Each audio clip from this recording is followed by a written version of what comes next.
Now we're going to take and address section 6.7, hit and run. Now, hit and run is very similar to assault movement. It even has the -2 to fire power penalty that assault movement does. So let me take, and as an example here, we're going to take our little motorcycle and we're going to throw it on the other side of this wall from these airborne units that are tucked into this building. Now what hit and run is just like an assault move. You could take and move up to half your movement point allowance and fire. The difference is that you can fire at any point during that half movement point allowance. So let's say our motorcycle wants to conduct a hit and run. They've got a movement factor of 20. They could move 10 movement points and fire at any point along that trail that they wanted to. And then afterwards they would be marked, obviously, with a hit and run marker. Now, a single man counter, like we stated before, that was stacked with the mounted unit, they could ride along with and perform the hit and run action just like if they were mounted. So they could take and perform this action against the airborne right there with them. Now, I know you're thinking to yourself, well, since they're doing all this movement, can they be op fired against?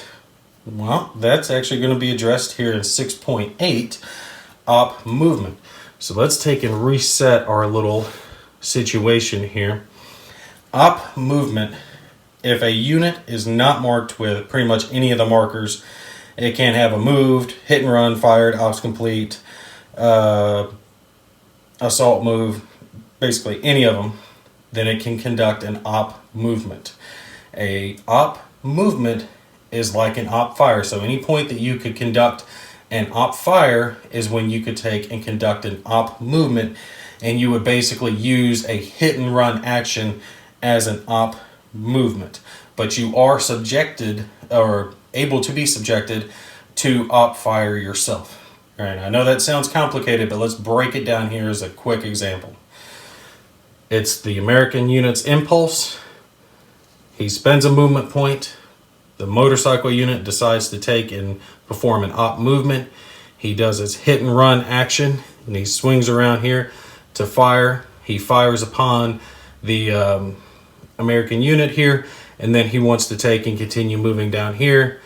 Well, this unit could take an op fire on them before they continued, and as long as they were not shaken in the process, they could continue their movement. They would be marked with a hit and run marker and a fired marker once they were done. And then obviously all units that fired at that point would be marked as fired. And if this unit were not shaken, then they would continue. So op movement using mounted units basically gives you the chance to take and have a lot of back and forth and catch your opponent by surprise. It can be a neat thing to use against them, but just make sure you follow the steps slowly, step by step, and you won't have any problems with it.